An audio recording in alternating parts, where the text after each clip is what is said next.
नमस्कार सर्वांना, सर्व विद्यार्थी मित्रांना. खरं तर अशी संधी जेव्हा मला येते तुमच्याशी बोलण्याची, विद्यार्थी मित्रांशी, मला आनंदच होतो.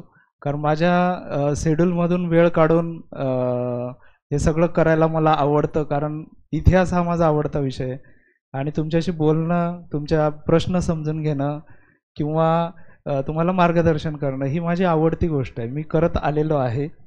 आपल्या पुस्तकाला आता 10 वर्ष पूर्ण होतील आणि त्याच्याही आधी मी स्वतः 10 वर्ष या फील्डमध्ये होतो. म्हणजे एकूण 20 वर्ष मी या संपर्कामध्ये आहे. त्यामुळं MPSCच नाही, UPSCचे पण बदललेले सिलेबस, त्याच्यात झालेले बदल, MPSCमध्ये झालेले बदल, या सगळ्यांचा मी नुसताच साक्षीदार नाही आहे, तर पार्टिसिपेटसुद्धा मी त्याच्यामध्ये केलेलं आहे. त्यामुळं तुम्हाला अगदीच कुठलाही कसलाही काहीही प्रश्न असतील तुम्ही विचारा.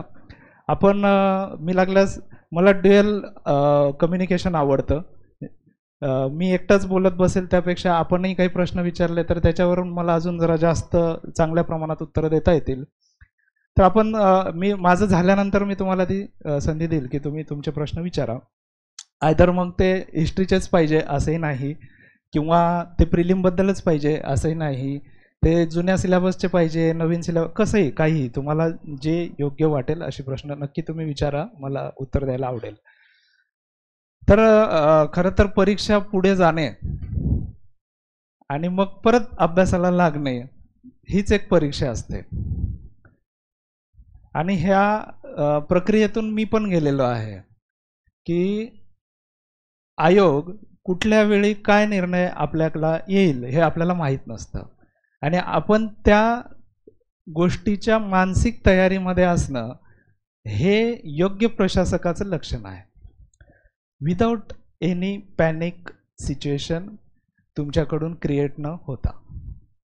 आता आपण जो अभ्यास करत आहोत हा अधिकारी होण्यासाठीच करतोय ना, की कोणाचा वेळ जात नाही म्हणून बसलाय अभ्यासाला, असं तर नसतं, बरोबर ना? मग ज्यावेळी आपण एक सक्षम अधिकारी होण्यासाठी अभ्यास करत असतो तर सक्षम अधिकाऱ्याचे गुण काय आहेत की तुमच्या पुढे अत्यंत वेगळी, चमत्कारिक आणि अनकंट्रोलेबल सिच्युएशन क्रिएट झाली तर तुम्ही तिला कंट्रोल कसं कराल आणि ती सिच्युएशन कंट्रोल करताना तुम्ही स्वतःला कसं कंट्रोल कराल, हा जो पार्ट आहे याचं ट्रेनिंग हे सुरू आहे असं तुम्ही समजा. जी गोष्ट आपल्या हातात नसते त्या गोष्टींचा आपण जास्त विचार नसतो करायचा. आपल्या हातात काय आहे? अभ्यास करणं, परीक्षा पुढे जाणं, कोणत्या तारखेला घेणं, मग परत अजून त्या 3-4 परीक्षा एकत्र येत आहेत, मग अजून पुढे जाईल का वगैरे, ह्या ज्या काही चर्चासत्र सुरू असतात या चर्चासत्रांमध्ये कमीत कमी पार्टिसिपेट करून जास्तीत जास्त वेळ अभ्यासाला जो देईल तो सक्सेस होतो, बरोबर? हे तुमच्या हातात नाही आहे. तुमच्या हातात काय आहे? अभ्यास करणं. आणि हे जे होत राहतं हे कंटिन्युअसली असतं, बऱ्याचदा असतं, याच्यातून जावं लागतं, प्रत्येकाला जावं लागतं. अलीकडे काय असतं की मीडिया आणि तुमच्या भावना पोचवण्याची साधनं ही चटकन उपलब्ध असल्यामुळे तुम्ही ते पोचवू शकता. आम्ही ज्या दशकामध्ये अभ्यास करत होतो तेव्हा हे सगळं काहीही नव्हतं, माहितीही नाही व्हायचं आणि परीक्षा ही पंचवार्षिक योजना असायची. 5-5 वर्ष एक हे चालायचं. म्हणजे प्रिलिमची ॲड या वर्षी आली की प्रिलिम दुसऱ्या वर्षी होणार, तिसऱ्या वर्षी मेन्स होणार, चौथ्या वर्षी त्याची इंटरव्ह्यू होणार आणि 5व्या वर्षी तुमचा निकाल लागणार. तरी मुलं शांत असायची. आत्ताचा तुम्ही विचार करा की आपल्याला 2 महिने लेट झालं, काही झालं, म्हणजे मी MPSCची बाजू घेतोय किंवा मी तुम्हाला हे करतोय असा प्रकार नाही. आपण फॅक्ट समजून घ्या. आपण फॅक्ट समजून घेणं फार महत्त्वाचं की अशा गोष्टी होतात, या गोष्टींसाठी आपण मेंटली प्रिपेअर्ड असणं गरजेचं आहे. हा झाला पहिला मुद्दा. आता आपण थोडंसं बाकीच्या विषयांचा पण मी थोडासा आढावा घेतो. हिस्ट्रीबद्दल आपण बोलूया. इतिहासाचा अभ्यास करताना बऱ्याचदा मुलांना प्रॉब्लेम काय असतो की याच्यामध्ये व्यक्ती खूप असतात, वर्ष खूप असतात, घटना खूप असतात आणि ते इतके असतात की त्याच्यावर काय काय लक्षात ठेवायचं, त्याची रिव्हिजन कशी करायची, कुठल्या कंटेंटवर फोकस करायचा, कुठलं स्किप करायचं, असे अनेक प्रश्न तुमच्या मनात आहेत आणि ते तुमच्या चेहऱ्यावर मला दिसतंय, बरोबर आहे? आपण एक एक त्याच्याबद्दल चर्चा करूया. म्हणजे विदाऊट एनी एंटरटेनिंग, मला उगाच मनोरंजन करणं वगैरे हा प्रकार नाही. सिरियसली कंटेंट तुमच्यापर्यंत पोहोचणं ही म्हणजे असं माझं नेचर आहे. तर सगळ्यात महत्त्वाचं काय आहे की तुमच्या मनात आता जर असा प्रश्न कधी असेल की हे वर्ष खूप आहेत, सणावळ्या ज्याला आपण जनरली म्हणतो, तर हे डोक्यातून काढून टाका. वर्ष हा प्रकार डोक्यातून स्किप करा. तो हिस्ट्रीसाठी महत्त्वाचा नाही आहे. म्हणजे आपण MPSC बद्दलच बोलतोय हा फक्त, तर त्याच्यासाठी फारसा महत्त्वाचा नाही आहे. हा प्रॉब्लेम का क्रिएट होतो ते पण मी सांगतो. आपल्यापैकी इंजिनियर मुलं किती आहेत? ओके, इंजिनियर असणारे BA. सायन्स बॅकग्राऊंडवाले किती आहेत? बरं. आर्ट्स बॅकग्राऊंडचे किती आहेत? ओके. आता काय होतं, याच्याही पुढे झाला तुम्ही प्रश्न नाही विचारत, पण अलीकडे सगळी मुलं इंग्लिश मिडियममधून शिकतात. ही जी यंग जनरेशन आहे, इवन माझा मुलगा पण. तर या मुलांच्या शाळेत मी जेव्हा ऑब्झर्वेशन करतो, तर सायन्स आणि मॅथ्स हे 2 विषय सोडून बाकीच्या सगळ्या विषयांना निग्लेक्ट केलं जातं. ही सिच्युएशन आहे. SST हा लास्ट असतो, सोशल स्टडीज ज्याला म्हटलं जातं, आणि मग जो कोणी शिक्षक उपस्थित असेल त्याला तो विषय दिला जातो. असं बऱ्याच शाळांमध्ये होतं. माझा मुलगा 10वीला असताना मी त्याच्या शाळेत गेलो, त्याची पुस्तकं पाहिले.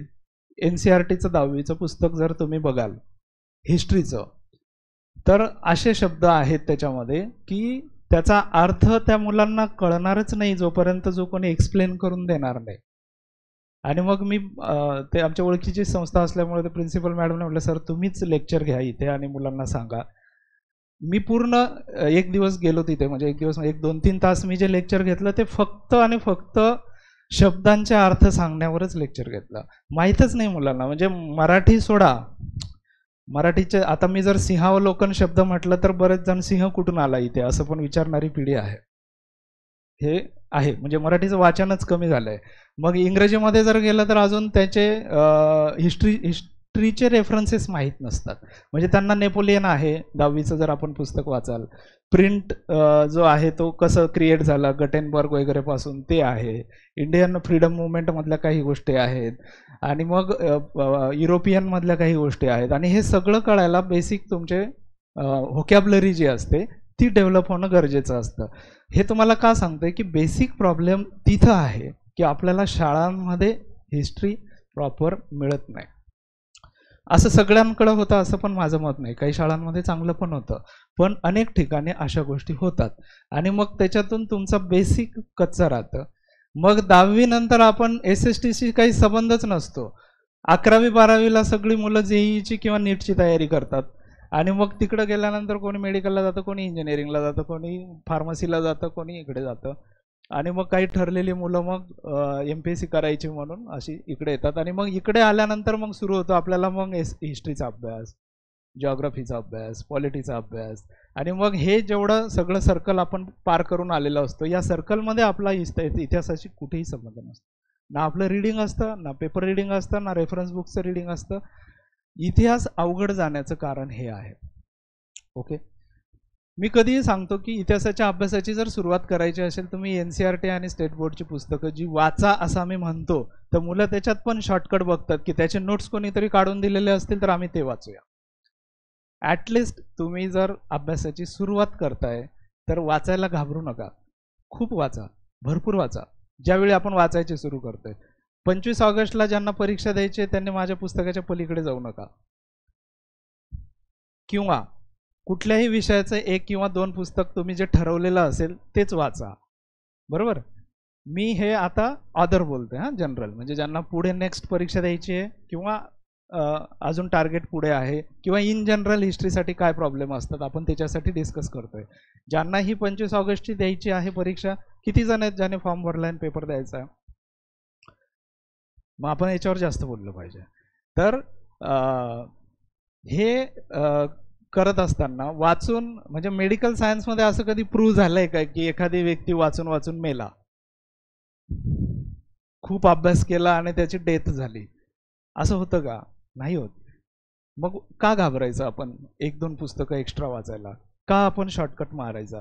तुम्हाला आयुष्यभरासाठी एक सर्व्हिस चांगली मिळते, एक पोस्ट चांगली मिळते, तुमचं स्टेटस वाढतंय, तुमचं पेमेंट दर महिन्याला जमा होणार आहे आणि तुम्ही या सगळ्या चक्रव्यूहातून सुटून एक सेटल्ड लाईफमध्ये जाणार आहात. ह्या सर्व गोष्टी करण्यासाठी आपल्याला जर फक्त पुस्तकच वाचायची वेळ येत असेल तर का नाही वाचायची? हा विचार आपण करा. म्हणजे ज्यावेळी परीक्षा दूर असते, 1 वर्ष, 1.5 वर्ष, 2 वर्ष, त्यावेळी तुम्ही वाचण्यासाठी, रिवाईज करण्यासाठी बिलकुल टेन्शन घेऊ नका, घाबरू नका. काही होत नाही, वाचत राहा. त्याच्याने तुम्हाला समग्र विषय कळतो, त्याचे डायमेन्शन्स कळतात. ओके. तर इतिहासामध्ये जी सुरुवात आपण केली पाहिजे ही NCERT, स्टेट बोर्ड या सगळ्या पुस्तकांपासून आपण केली पाहिजे. जे जे रेफरन्सेस असतील ते आपण वाचले पाहिजे. आणि हे सगळं करत असताना मग आपल्याला एखादी विषय कळतो की याच्यामध्ये या गोष्टींचं कनेक्शन कसं असेल. म्हणजे आपण 1857च्या उठावाचा अभ्यास करत असताना काय करतो की 1857च्या उठावाचे कारणं, परिणाम, सामील झालेल्या व्यक्ती, मग ग्वाल्हेरला कोण होतं, झाशीला कोण होतं, मग तिथं कॅप्टन युरोज होता का, कॅम्बेल होता का, नील होता का, मग त्यांचे मॅच द पेअरमध्ये पाठ करून टाकतो. ओके. 1857चा उठाव आपण करत असताना काय होतं की त्या पॅरलल व्यक्ती आता महाराष्ट्राच्या समाजसुधारकांचा आपण ज्यावेळी अभ्यास चालू करतो तर त्यावेळी 1857च्या उठावाच्या वेळी कुठली महाराष्ट्रातली एक प्रभावी व्यक्ती, काही व्यक्ती त्या काळात होत्या, सांगता येईल तुम्हाला?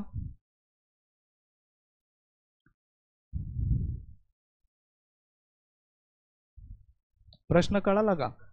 1857चा उठाव होत असताना महाराष्ट्रामध्ये जी काही प्रभावी व्यक्ती त्या काळात होती अशी कुठलीही एखाद्या व्यक्तीचं नाव सांगा मला. अजून?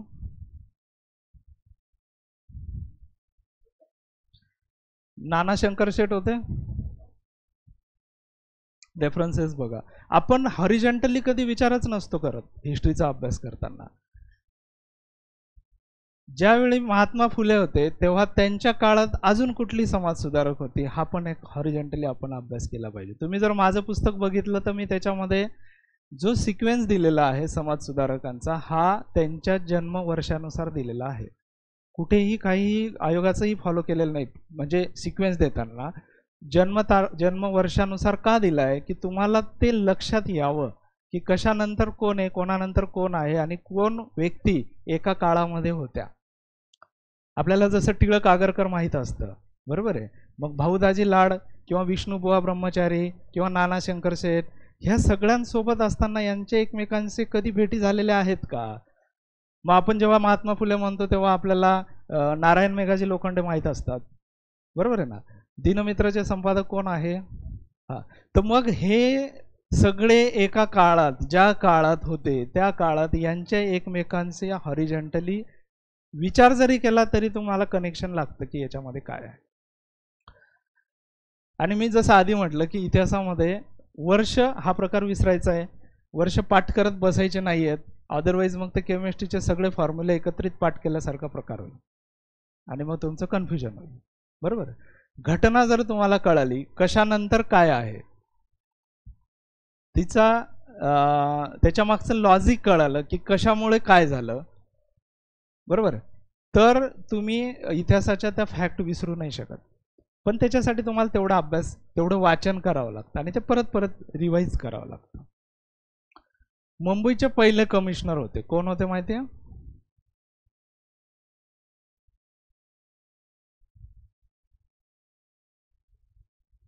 समजा आलाच तुम्हाला प्रश्न आता, मुंबईचे पहिले महानगरपालिकेचे आयुक्त कोण होते? हे होते सर क्रॉफर्ड म्हणून. ओके. फार लांबची घटना नाही आहे. 1857च्या उठावाच्या आसपास मुंबईमध्ये रस्ते चांगले नव्हते, प्रचंड घाण राहायची, रस्त्यावर लाईट्स नसायचे. तर लाईटची व्यवस्था करण्यासाठी फणस असतात ना, फणस, तर फणस कापून त्याच्यामध्ये तेल टाकून आणि मग त्याला वात लावून आणि मग ते फणस रस्त्याने लाकडाच्या खांब्यावर लावले जायचे. ही दिव्यांची व्यवस्था मुंबईमध्ये 1865 पर्यंत होती, फणसाच्या याच्यामध्ये. आता सर गव्हर्नमेंट हा एक पार्ट असा आहे की याच्यात पण कॉन्ट्रॅक्ट दिले जायचे तेल टाकण्यासाठी फणसाच्या याच्यात, आणि कॉन्ट्रॅक्टचे सब कॉन्ट्रॅक्ट दिले जायचे. आणि मग ते सब कॉन्ट्रॅक्ट देताना जर मी 200 ml तेल असेल तर 150च टाकायचं आणि उरलेलं 50 गायब व्हायचं. तर हा प्रकार क्रॉफर्ड आल्यानंतर हे सगळं बंद झालं आणि पहिले गॅसचे दिवे मुंबईमध्ये क्रॉफर्डच्या काळामध्ये सुरू झाले. जेपी माहिती आहे ना तुम्हाला, जस्टिस ऑफ पीस माहिती आहे? कोण कोण झालेलं आहे आतापर्यंत? एक नाव सांगा. अजून? ठीक आहे, जस्टिस ऑफ पीस माहिती आहे तुम्हाला. ओके, यांची कामं काय राहायची ती मी सांगतो तुम्हाला. कर लावणे, टॅक्स लावणे एखाद्या गोष्टीवर, तो टॅक्स वसूल करणे आणि शहराची व्यवस्था बघणे, हे जेपींची कामं राहायची. ती नुसती पदवी नव्हती. मुंबईमध्ये महानगरपालिका क्रिएट होण्याच्या आधी हे जेपींचं एक मंडळ राहायचं, ते याच्यावर काम करायचं आणि ते प्रॉपर काम नाही करायचं. म्हणून ब्रिटिश गव्हर्नमेंटच्या लक्षात आलं की ही व्यवस्था होत नाही आहे. मग पालिकेची हे झाली आणि म्हणजे स्थापना झाली आणि क्रॉफर्ड हा तिथे पहिला कमिशनर म्हणून आला आणि मग त्याने अनेक अनेक गोष्टी केल्या. म्हणजे हे जे पुण्यामध्ये क्रॉफर्ड मार्केट आहे किंवा मुंबईला क्रॉफर्ड मार्केट आहे, नंतर त्यांचं महात्मा फुले मंडई वगैरे नामकरण वगैरे झालं. हा क्रॉफर्ड म्हणजे तो. आता हे लक्षात राहतं. हे का की याच्या मागे रेफरन्सेस येतात. मी तुम्हाला फार वर्ष सांगितले का? नाही सांगितले. मुंबई महानगरपालिकेच्या बाहेरचा जो पुतळा आहे तो कोणाचा आहे? तुम्ही मुंबईला गेलात ना सगळे? नाही गेलात? बरं, नका जाऊ, तुम्ही फोटो बघा. त्या महानगरपालिकेच्या पुढच्या बाजूला एक पुतळा आहे.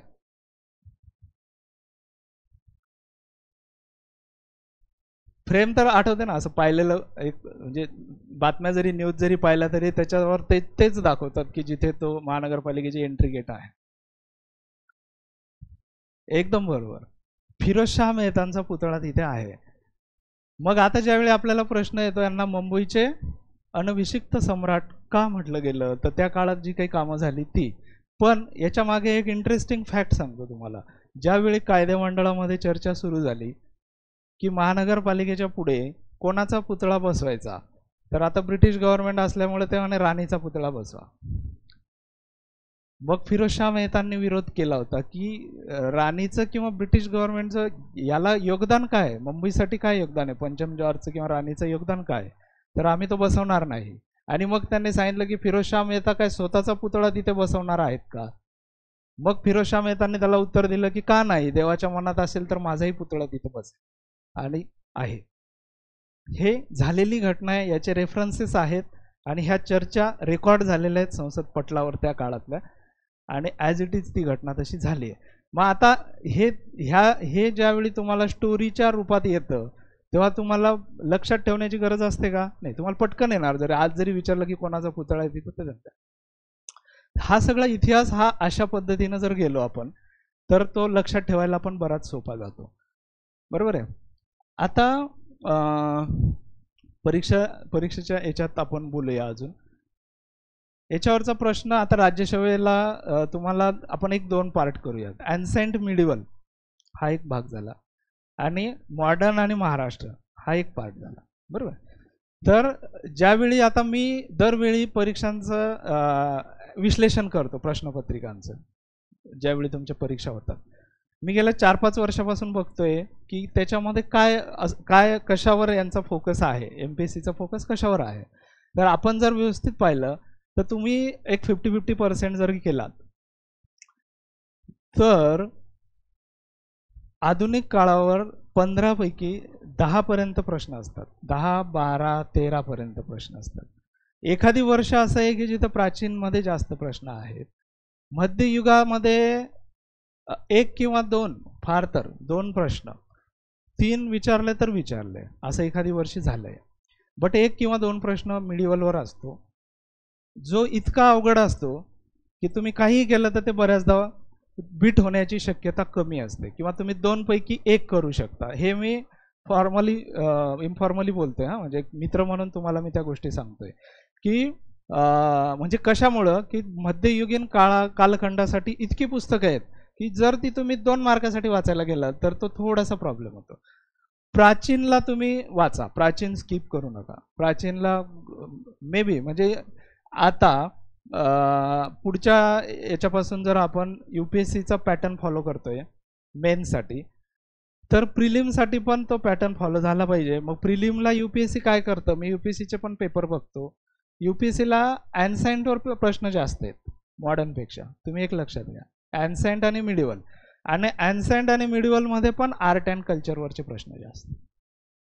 हा UPSCचा पॅटर्न आहे. मग असंही होऊ शकतं एखाद्या वर्षी ॲन्साइंटवर प्रश्न जास्त येतील राज्यसेवेला, हा प्रकार होऊ शकतो. त्यामुळे ॲन्साइंट हा स्किप करण्याचा विषय नाही आहे, आपण तो केलाच पाहिजे. मिडिवलमध्ये NCERTची पुस्तकं 100% वाचा. मिडिवलमध्ये ते स्किप करू नका, पूर्ण स्किप करू नका त्याला.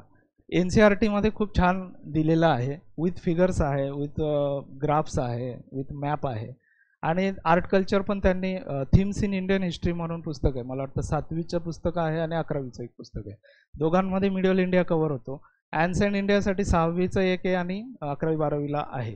हे दोन्ही पुस्तकं वाचा, याच्यातून तुमचं ॲन्साइंट मिडिवल चांगल्यापैकी कव्हर होतो. प्राचीनचं माझं स्वतःचंच पुस्तक आहे, त्याच्यामध्ये मी इन्क्लुडिंग सगळ्या गोष्टी टाकलेल्या आहेत ऑलरेडी, जी मुलं वाचतो आपण याच्याहीपेक्षा थोडं घेऊन. एक 150 पेजेसच्या आसपास छोटं पुस्तक आहे, ते पण तुम्ही वाचा. प्राचीनला ते तुम्हाला येईल.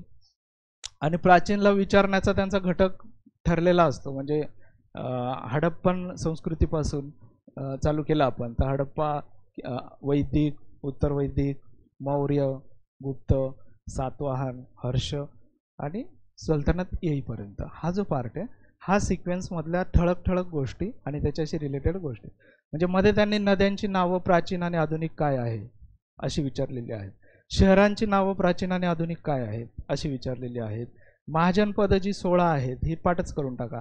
महाजन त्यांचा काही संबंध नाही हा, पण ती परीक्षेमध्ये जोड्या लावा म्हणून विचारली जातात, तर ती पाठ करून टाका. आणि म्हणजे अशा ज्या गोष्टी आहेत, काही स्थापत्य आहे, काही स्तंभ आहेत, मग हे कोणाच्या काळात झाले आणि त्यांची थोडीशी वैशिष्ट्ये, ह्या सगळ्या गोष्टी ज्या येतात त्या महत्त्वाच्या येतात आपल्याला पेपरसाठी. आता जर मॉडर्न आपण घेतला तर मॉडर्नमधला जर आपण पार्ट घेतला तर त्याच्यामध्ये महाराष्ट्रावर फोकस जास्त आहे आणि महाराष्ट्रामध्ये पण समाजसुधारकांवर जास्त आहे. म्हणजे आपण समाजसुधारकांचा जर प्रॉपर अभ्यास केला तर इतिहासाचा बराच अभ्यास आपला मार्क कव्हर होतात. आणि समाजसुधारकांचा अभ्यास करताना पण मी तुम्हाला एक हिंट देऊन ठेवतो की ते काय करतात. अलीकडे जो काही प्रकार झाला आहे मी पाहतोय, तर हे जे मेन आहेत आपले फुले शाहू आंबेडकर वगैरे 32 किंवा 36 काहीतरी मेन्सला आहेत, हे तर विचारतात ते, पण हे विचारताना यांच्या ज्या माहिती असणाऱ्या गोष्टी आहेत ह्या नाही विचारत, याच्या साईडला जाऊन ते काहीतरी विचारतात. येते लक्षात? कोणी कोणाला मदत केली किंवा कोण कुठल्या शाळेत शिकताना मग त्याला शिकवणारे शिक्षक कोण होते किंवा याने या इन्स्टिट्यूटमध्ये गणित शिकवलं का, येथे अशा स्टाईलची प्रश्नांची संख्या आहे. मी तर माझ्या पुस्तकात कव्हर केलं आहे ऑलरेडी की कुठल्या व्यक्तीच्या अदर गोष्टी पण इम्पॉर्टंट आहेत. बरोबर आहे. म्हणजे आपल्याला आता उदाहरणार्थ की महात्मा फुले म्हटल्यावर आपल्याला त्यांनी स्थापन केलेल्या शाळा किंवा सत्यशोधक समाज, पण ते त्याच्या डेप्थला जाऊन दुसरी प्रश्न विचारणार. Okay, he is a contractor, ते कॉन्ट्रॅक्टर पण होते है ना. मग ते कुठल्या कुठल्या याच्यात होते किंवा त्यांना मदत करणाऱ्या व्यक्ती कोण होत्या वगैरे, या अनुषंगाने ती प्रश्न जातात. हे झालं मेन समाजसुधारकांबद्दल. आणि मग ते नवीन काहीतरी शोधून काढतात व्यक्ती की जी फोकसमध्ये नसते, पण त्यांनी आता अलीकडे एक महाराजा नावाचा एक पिक्चर आला होता, संकर्षण दास होते का त्याच्यात, हा, त्या माणसाने केलेलं जे काही काम असेल त्या काळातलं, मग त्या पिक्चरमध्ये त्या काळातल्या व्यक्ती पण दाखवलेल्या आहेत है ना. मग आता तो विषय जो आहे तो फोकसमध्ये आला. बऱ्याचदा असं होतं की एखादी घटना चर्चेमध्ये आली तर त्या अनुषंगाने प्रश्न MPSC साईडचा विचारत आहे. तुमच्या लक्षात येणार नाही, मी तुम्हाला परत सांगतो हे कसं करतं. माझ्या काळामध्ये परवेज मुशर्रफ जे होते ना पाकिस्तानचे, हे भारतात आले होते आणि अटल बिहारी वाजपेयी तेव्हा पंतप्रधान होते आणि त्यांच्यामध्ये बरेच ॲग्रीमेंट्स वगैरे झाले. मग मुलांनी त्याचा खूप सारा अभ्यास केला, खूप वाचलं, काय काय पॅक्ट झाले, कशाबद्दल झाले, मग ते सगळं बघितलं वगैरे. आणि आम्हाला असं वाटलं की याच्यावर काहीतरी प्रश्न येणार. तर UPSCनं प्रश्न असा विचारला होता की मुशर्रफ आल्यानंतर ते हैदराबाद का बेंगलोर कुठेतरी थांबले होते, ते ज्या ठिकाणी थांबले होते त्या हॉटेलचं नाव काय होतं? येत आहे लक्षात? याला म्हणतात साईडला जाणे, म्हणजे साईडचा प्रश्न विचारणे. म्हणजेच काय की मी जे म्हटलं तुम्हाला, जे मुख्य समाज सुधारक आहेत यांच्या साईडच्या गोष्टींचा प्रश्न विचारण्याचा सध्याचा परिपाक आहे आणि त्यामुळे त्या गोष्टींवर लक्ष असू द्या. आणि ही जी इतर मंडळी आहे जी की मुख्य प्रवाहात नाही आहेत पण त्यांनी त्या काळात खूप चांगलं काम करून ठेवलेलं आहे, अशाही व्यक्तींकडे लक्ष ठेवा. म्हणजे जर तुम्ही तुमचं टार्गेट लॉंग टर्मचं असेल तर मी सांगेल तुम्ही पेपर रीडिंग प्रॉपर करा. त्याच्यामध्ये एखाद्या समाजसुधारकाच्या पुस्तकाचं विश्लेषण असतं, परीक्षण असतं, ते वाचा. एखादी आर्टिकल असतं नवीन माणसाने लिहिलेलं, ते वाचा. इतिहास हा बदलत असतो बरं का. तुम्ही स्टेरिओटाईप डोक्यामध्ये हे फिक्स करून ठेवू नका की इतिहासामध्ये बदल होत नसतात. याचं उदाहरण पण देतो ना मी तुम्हाला, जो की आयोगाने प्रश्न पण विचारलाय. सेफ्टी वॉलचा सिद्धांत, बरोबर आहे ना. काँग्रेसची स्थापना करणे म्हणजे एक सेफ्टी वॉलच्या सिद्धांताला पुष्टी देणे आहे की लोकांमध्ये असलेला असंतोष हा व्यक्त होण्यासाठी एक व्यवस्थित प्लॅटफॉर्म क्रिएट करावा असं ब्रिटिशांना वाटलं आणि म्हणून ते काँग्रेसची स्थापना झाली. ह्या सिद्धांताला क्रॉस कोणी केलेला आहे माहिती आहे तुम्हाला? हा प्रश्न आयोगाने विचारला आहे. हा आय थिंक 17-18 मध्ये कधीतरी हा प्रश्न आलाय, बरोबर सचिन सर? हा, राज्यसभेला प्रिलिम किंवा मेन्सला. बिपिन चंद्रचं पुस्तक माहिती आहे ना तुम्हाला? ते एकदा वाचा. हा जो सुरक्षा झडपेचा सिद्धांत चुकीचा कसा आहे हे त्यांनी सांगितलंय की हे तसं नव्हतं. हे जे येओ ह्यूम वगैरे मंडळींनी जे काही त्या काळात जे काही वातावरण झालेलं होतं हे असं नसताना ही आतून एक ज्याला आपण म्हणूया प्रेशर ग्रुप क्रिएट होणं वगैरे ह्या सगळ्या गोष्टी आहेत त्याच्यामध्ये. त्यामुळे सुरक्षा झडपेचा सिद्धांत मांडणारी आणि त्याला समर्थन करणारी मंडळी कोणती आणि त्याला विरोध करणारे जे काही बिपिनचंद्र म्हणून कम्युनिस्ट मार्क्सिस्ट लेफ्टिस्ट रायटर जे मानले जातात, सतीशचंद्र, रोमिला थापर, बिपिनचंद्र यांनी हे संशोधन करून भारताच्या स्वातंत्र्यानंतरचे झालेले हे संशोधन आहेत आणि त्याच्याने मग त्यांनी सांगितलं की हे असं नव्हतं, हे असं होणारच होतं. कुठली तरी एक संघटना स्थापन होणार होती, तिला यांनी समर्थन दिलं. इतिहास बदलत जातो. हे जे मी स्टेटमेंट केलं ते हे अशा गोष्टी असतात की ज्या नवीन नवीन नवीन नवीन शोध लागत राहतात. अनेक गोष्टी नंतर प्रकाशात येतात. सुरुवातीच्या कालखंडामध्ये काही अहवाल हे गोपनीय असावेत असं ब्रिटिशांच्या काळामध्ये होतं. मग त्यामुळे ते रेकॉर्ड उपलब्ध नाही झालं आणि मग जे नंतर रेकॉर्ड उपलब्ध झालं त्याच्यावर नंतर इतिहास लिहिला गेला आणि मग नंतर नवीन गोष्टी प्रकाशात आल्या. आता महाराष्ट्रामध्ये ए.दी. फडके नावाचे इतिहासकार प्रसिद्ध आहेत. आम्ही त्यांची पुस्तकं वाचत असतो. त्यांनी 47 नंतर जे काही डॉक्युमेंटेशन महाराष्ट्र गव्हर्नमेंटमधून मिळालं त्यांना किंवा इंडियन गव्हर्नमेंटमधून मिळालं त्याच्यावर त्यांनी अनेक चरित्र लिहिली. त्यांनी कथा बाळगोपाळांची म्हणून बाळ गंगाधर टिळक आणि गोपाळ गणेश आगरकर यांच्यावरचे नवीन रेफरन्सेस टाकून नवीन पुस्तकं लिहिली. कारण ब्रिटिशांचे अहवाल तोपर्यंत बंद होते ना. मग 47च्या आधीची जी पुस्तकं होती ती त्यांच्या अँगलने लिहिली गेली. मग त्याच्यात यांनी काय टाकलं ते वगैरे सगळं आलं. अशा पद्धतीनं अपडेट राहणं, सतत वाचत राहणं, पेपर रीडिंग करत राहणं आणि त्याच्या नवीन आपल्याला डायमेन्शनली काय सापडतं या गोष्टींकडे लक्ष देणं हे इतिहासामध्ये परफेक्ट होण्याचे गोष्टी आहेत. बरोबर. समाजसुधारकांचं तुम्हाला मी सांगितलं, त्याच्यावर तो फोकस तुम्ही तशा पद्धतीनं ठेवा. त्याच्या नोट्स काढा, मायक्रो नोट्स काढा. अभ्यास करताना तो प्रकार आहे. म्हणजे डॉक्युमेंटेशन आपलं पण क्रिएट करणं महत्त्वाचं आहे. म्हणजे ब्रिटिशांनी आपल्या भारताला दिलेली देणगी ती आहे की डॉक्युमेंटेशन. प्रत्येक कलेक्टर ऑफिसला डॉक्युमेंट रूम असायची. तुम्हाला माहिती आहे का, ब्रिटिश ईस्ट इंडिया कंपनीची जी स्थापना झाली आहे आपण म्हणतो 1600 मध्ये, बरोबर ना. ह्या 1600 मध्ये ब्रिटनमध्ये ज्या घरामध्ये ही पहिली बैठक काही 5-7 व्यापाऱ्यांची बसलेली होती, ते सहज आपण जसं म्हणतो संध्याकाळी तिकडे FC रोडला भेट, कोणती चहा घ्यायला नाही का, हा, तर तसं त्यांनी एकमेकांना बोलवलं, आपण संध्याकाळी बसू जरा जेवण वगैरे करू. आणि मग ते व्यापारी एकत्र आले, ते बसले आणि मग त्यांनी ठरवलं की आपण असं का नाही करायचं की बाबा पूर्वेकडे आपण व्यापार वाढवूया. आणि मग ते तोपर्यंत हे भारताचा वगैरे शोध लागलेला होता, मग इकडचं जे एक्स्ट्रा आपलं प्रोडक्शन झालंय ते तिकडे जाऊ, तिकडचं जे मसाले वगैरे ते इकडं घेऊन येऊ, अशा पद्धतीचं काहीतरी करूया असं त्यांनी ठरवलं. आणि हे जे अनौपचारिक बैठक होती ना, हिचं डॉक्युमेंटेशन आहे आजही. म्हणजे त्या लोकांची ही सवय किती भारी आहे बघा. आणि याचा रेफरन्स पण मी देऊन टाकतो, उद्या तुम्ही मला विचाराल सर हे तुम्ही कुठून सांगितलं.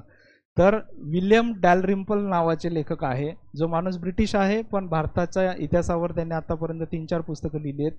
त्यांच्या पुस्तकामध्ये ॲज इट इज अनॅर्की नावाचं पुस्तक आहे, किंवा द लास्ट मुघल किंवा द व्हाईट मुघल अशी पुस्तकं आहेत, यांच्यात हे रेफरन्सेस आहेत. आणि त्याच्यातून आपल्याला हेही कळतं की आपण जसं म्हणतो की पटकन लढाई झाली आणि पटकन आपण ते राज्य जिंकलं गेलं आणि मग त्याच्यासोबत करार झाला किंवा त्यांना आपण हरवलं, प्लासीची लढाई झाली आणि मग पटकन बंगाल ताब्यात गेला वगैरे, ह्या गोष्टी अशा पटकन झालेल्या नाही आहेत. म्हणजे प्लासीच्या लढाईचा वृत्तांत जेव्हा विल्यम डॅलरिम्पल देतात तेव्हा ते ब्रिटिश लोकांच्या डायरींचे पण उल्लेख करतात, त्यांच्या रेफरन्सेसचे पण उल्लेख करतात, इंडियन लोकांनी केलेल्या रेफरन्सेसचे पण उल्लेख करतात. आणि मग एक गोष्ट लक्षात येते की ब्रिटिशांनाही माहीत नव्हतं आपण जिंकतोय आणि यांना माहीत नव्हतं की आपण त्यांना हरवतोय. एक सिम्बॉलिक आम्ही जिंकतोय असं दाखवणं, म्हणजे अलाहाबादचा जो करार आहे ना शाह आलम आणि या सगळ्या लोकांमधला ब्रिटिशांमधला, जेणेकरून त्यांना ती त्याची जी दिवाणी फौजदारी ते जे सगळे अधिकार दिले ब्रिटिशांना, हा करार ॲक्च्युली एका तंबूमध्ये झालेला, टेंटमध्ये, जिथं ही 2-3 लोक होते आणि कागदावर लिहिलेलं त्याला असं देऊन टाकलं. पण जर ब्रिटिश गव्हर्नमेंटच्या आर्काइव्हमध्ये आपण गेलात तर याचे मोठे असे चित्र आहेत. मग ब्रिटिश ऑफिसर असा वर बसलेला आहे, मग तो जो भारताचा जो नवाब असेल तो असं वाकून नमस्कार करतोय. हे म्हणजे सुप्रिमेसी इम्बाईब करणं स्वतःची, हा जो पार्ट आहे याच्यातून. आणि दुसरी गोष्ट, आपला इतिहास त्यांनी लिहिला तो त्यांच्या पद्धतीनं त्या काळात लिहिला, म्हणून तो तसा आला. ओके, तर आत्ता मग नंतर ही जी लोक आपली इतिहास लिहित आहेत ही ह्या सगळ्या गोष्टींचं विश्लेषण करून, यांच्यामधले रेकॉर्ड्स चेक करून, ह्या सगळ्या गोष्टी आता अलीकडे त्या बाहेर येत आहेत. ओके,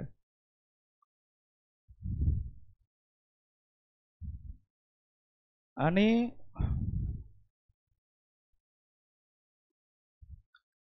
हे सोडून समाजसुधारकांबद्दल आपण बोलत होतो.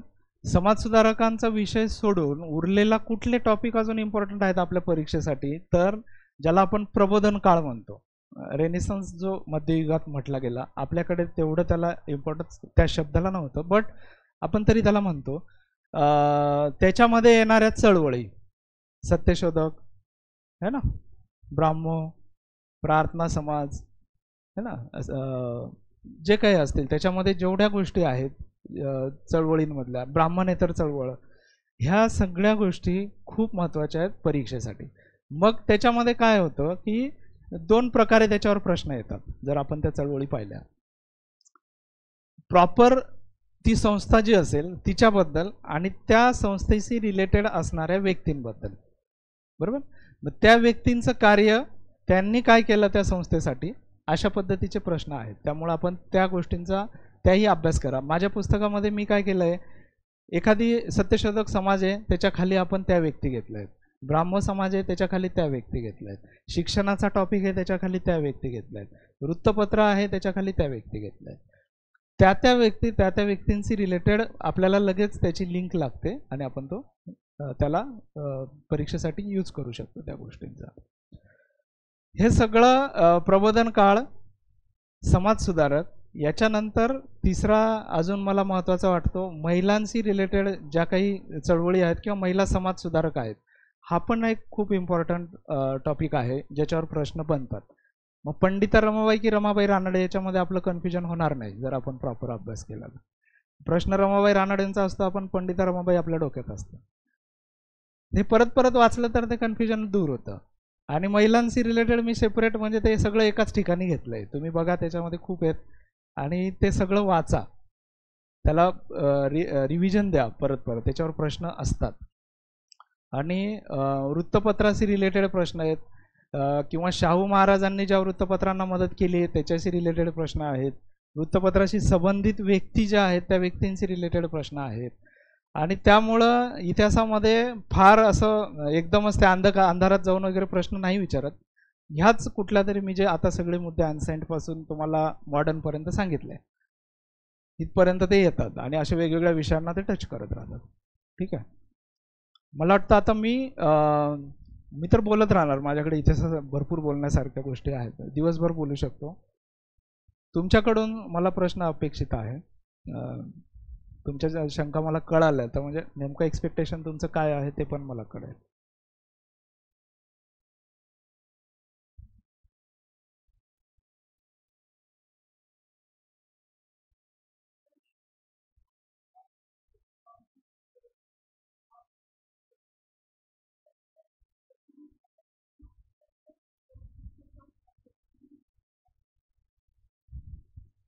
स्टेप फॉरवर्ड आणि स्टेप डाऊन म्हणजे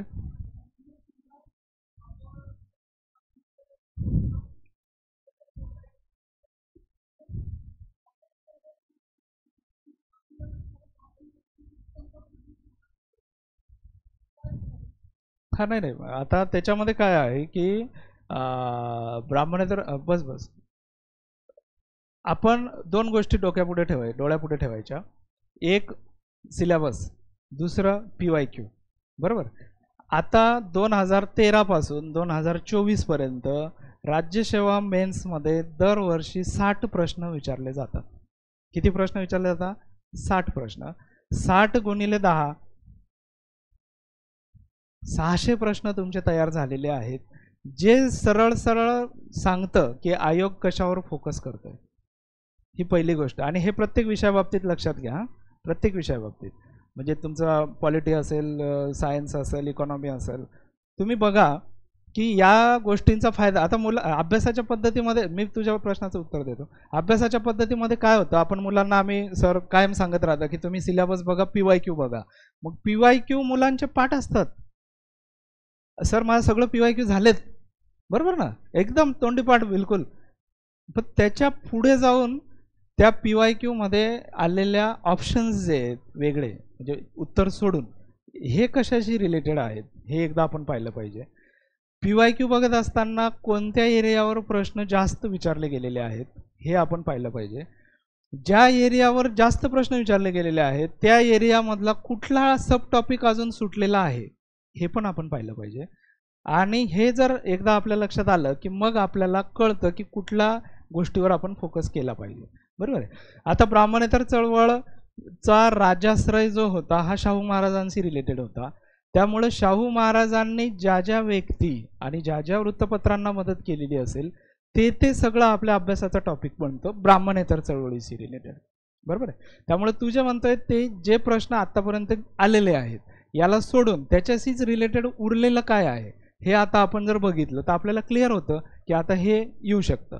समजा आता माझ्या पुस्तकामध्ये मी चार्ट दिला, शाहू महाराजांनी मदत केलेली वृत्तपत्र 15-20 जे काय असतील, मग याच्यातला काही सुटलाय का आपण तो पाहायला पाहिजे. काही वेळा डबल होतं, म्हणजे 1857च्या उठावामध्ये महाराष्ट्रातून गेलेल्या व्यक्ती ज्यांना अंदमानामध्ये ठेवलेलं होतं, तर हा प्रश्न आयोग कधी कधी एखाद्या टॉपिकच्या इतक्या प्रेमात पडतं की ते 4-5 वेळा परत परत विचारतात. आणि असं झालं म्हणजे कंबाईनला एकदा त्यांनी त्यात जोड्या लावा विचारल्या, त्यातले 2 व्यक्ती काढल्या आणि राज्यसेवेला त्यात 2 टाकून दुसऱ्या 2 त्याच्यात ऍड केल्या. बरोबर आहे ना, जे अभ्यास करत असतील त्यांना कळत असेल मी काय सांगतो ते.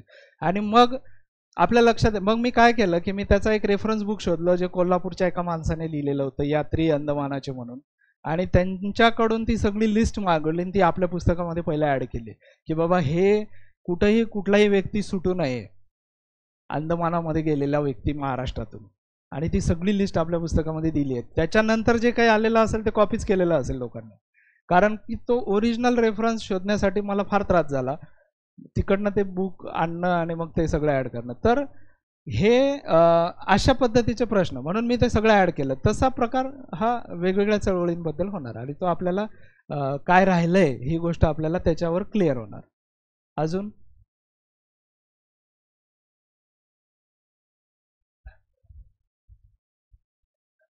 अरे वा, चांगला प्रश्न आहे. त्याचा प्रश्न असा आहे की एमपीएससी मध्ये प्लॅन बी असला पाहिजे का?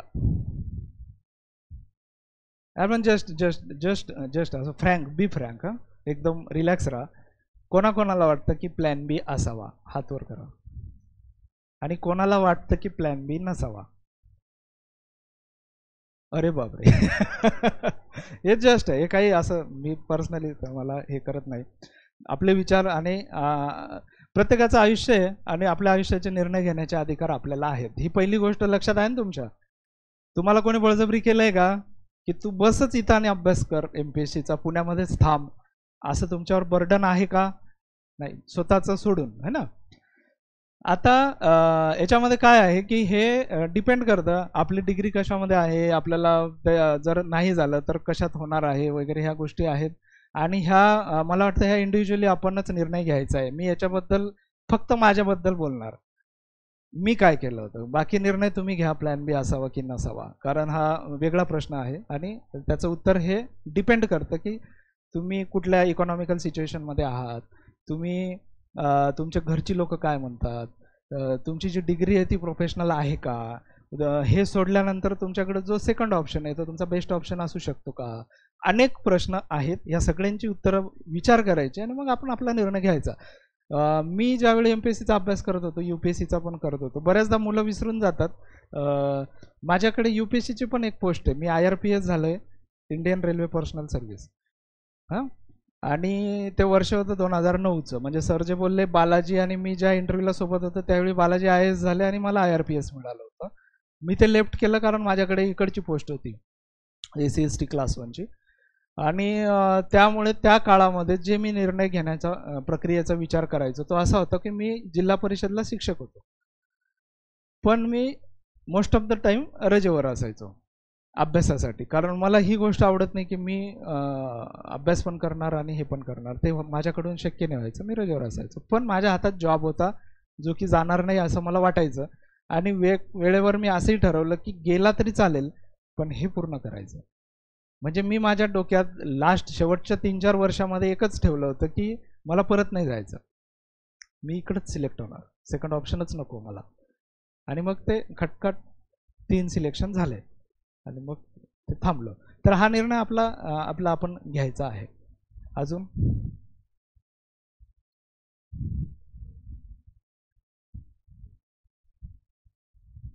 मुलींकडून प्रश्न येत नाही. तुमचे प्रॉब्लेम अजून वेगळे असतात, तुम्हाला बऱ्याच जबाबदाऱ्या घरून असतात, आईवडिलांच्या इच्छा पूर्ण करायच्या आहेत, अभ्यास पण करायचा आहे, परीक्षाही द्यायची आहे. माझे बरेच विद्यार्थिनी आहेत, आमचं बोलणं होतं, त्यामुळे मला ते माहिती आहे. अभ्यासाशी रिलेटेड तुमचा काही प्रश्न असेल तर सांगा.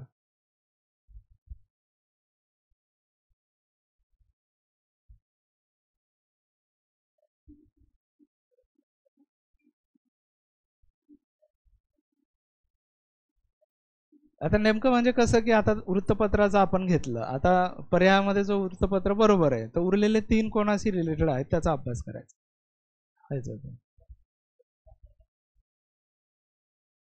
कशा काढायच्या, ओके.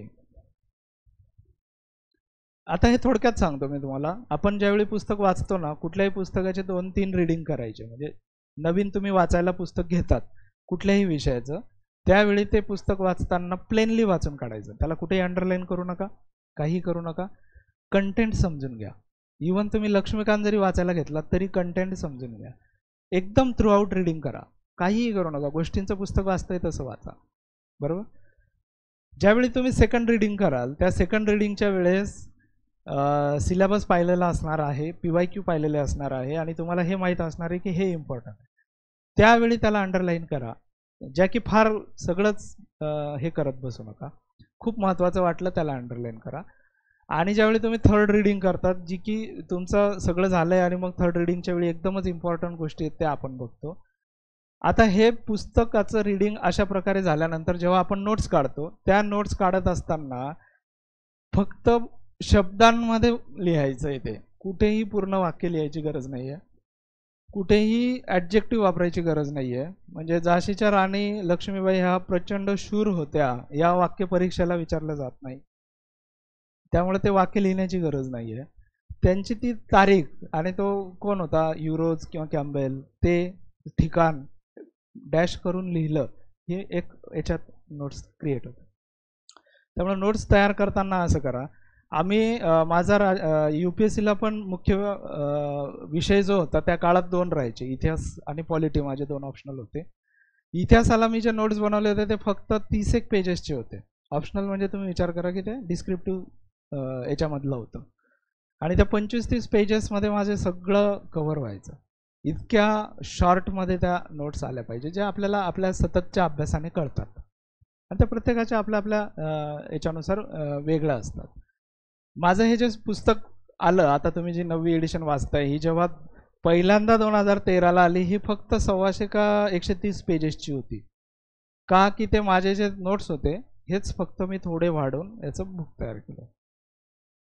आणि जे मुलं डायरेक्ट मेन्सला राहायचे त्यांना ते फार आवडायचं, कारण की ते रिव्हिजनला प्रचंड आवडायचं. आणि मग ते तुमच्या डिमांडमुळे ते हळूहळू वाढत वाढत वाढत ते झालं आता एवढं मोठं. आता आपण त्याला म्हणजे आता मी फर्स्ट टाइम विद्यार्थ्यांपुढे ही गोष्ट सांगतोय की आपल्या पुस्तकाचे आता 2 वेगळी पुस्तकं होणार आहेत. हे पुस्तक जे आता हे बंद होणार आहे आणि महाराष्ट्राचा वेगळा आणि भारताचा वेगळा अशी 2 वेगळी पुस्तकं आपण तयार करतोय.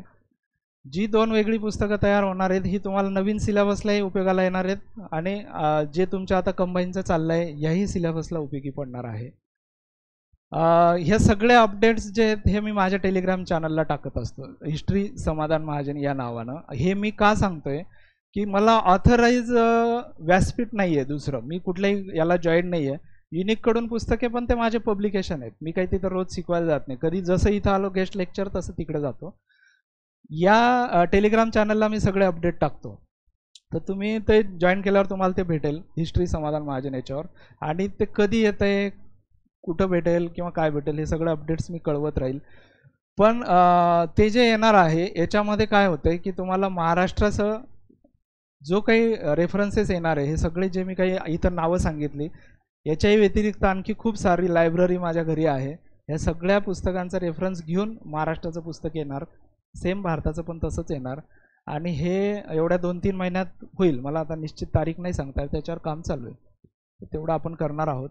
आणि अजूनही परीक्षा पुढे गेली म्हणून तुम्ही शिथिल होऊ नका, स्वतःला लूज सोडू नका. ज्या दिवशी डेट पुढे गेली त्या दिवशी अभ्यासिका रिकामी झाली, तिथे जो मुलगा बसलेला असेल तो मुलगा सिलेक्ट होतो, हे लक्षात घ्या. जो सोडत नाही, जो टिकून राहतो आणि ह्या कुठल्याही बाह्य वातावरणाचा किंवा बाह्य गोष्टींचा इफेक्ट आपल्यावर पडत नाही, तर आपली मेंटली ट्रँक्युलिटी आहे आणि आपण त्या गोष्टींमध्ये आहो, ह्या गोष्टी आहेत. आणि त्याला आता त्याला पॉझिटिव्हली घ्या, त्याला ज्या घटक झालेले नसतील त्याच्यावर फोकस करा, प्रॅक्टिस पेपर सोडवा, ते चेक करा. आता बऱ्याचदा काय होतं, मी PYQचा मुद्दा घेतला, PYQ सगळ्यांना माहिती आहे, त्याच्यावर सगळा अभ्यास झाला आहे. त्याच्या व्यतिरिक्त आपण एकेका विषयाचे 2-2, 3-3 हजार प्रश्न पण सोडवले पाहिजे. मग ते तुम्ही कॉम्प्रिहेन्सिव्ह टेस्ट द्या, आयदर तुम्ही सब्जेक्टिव्ह टेस्ट द्या. पण ज्यावेळी तुम्ही एका विषयाचे 3000 प्रश्न सोडवता त्यावेळी तुम्ही 15 प्रश्नांपैकी कुठेतरी तर टच होता ना तिथे, बरोबर. आता काही मुलं हे पण करतात, पण याच्याही पुढचं सांगतो अजून की हे करत असताना आपण प्रश्नपत्रिका चेक करतो, तर फक्त आपण बरोबर उत्तरांवर फोकस करतो आणि पुढच्या टेस्टमध्ये मार्क कसे वाढतील याच्यासाठी परत अजून आपले रेफरन्स पुस्तकं वाचतो. ही चुकीची पद्धत आहे. माझी पद्धत अशी आहे की चुकलेले प्रश्न कोणते आहेत त्याच्यावर मी फोकस करतो आणि त्या प्रश्नांचा अभ्यास जास्त करायचा. आणि तो जो चुकलेला प्रश्न आहे तो टॉपिक असा करायचा की तो पुन्हा कधीच चुकणार नाही, बरोबर.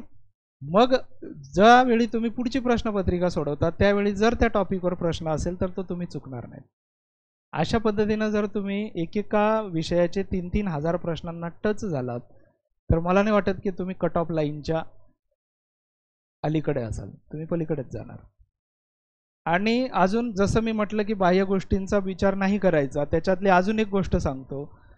ज्यावेळी आपण पेपरला असतो 100 प्रश्नांपैकी काही प्रश्न अवघड असतातच, काही प्रश्न हे वाटतं आपल्याला यांची उत्तरं चुकलीत, हे वादग्रस्त आहे, अशी संख्या किती असते?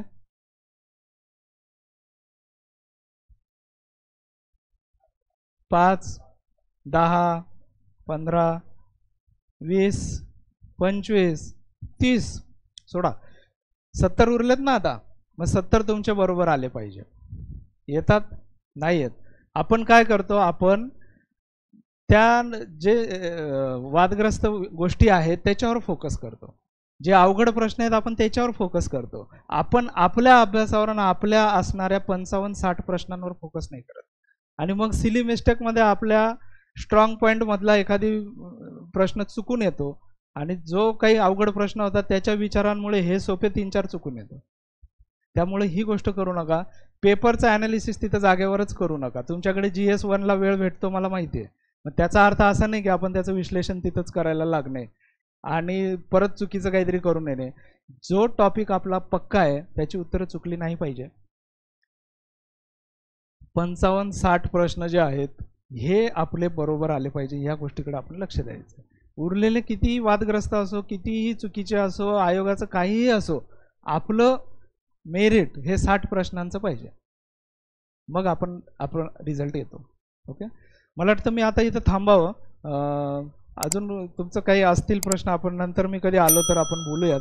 आणि तुमच्या येणाऱ्या सर्व परीक्षांना मी शुभेच्छा देतो आणि माझे 2 शब्द संपवतो. थँक्यू.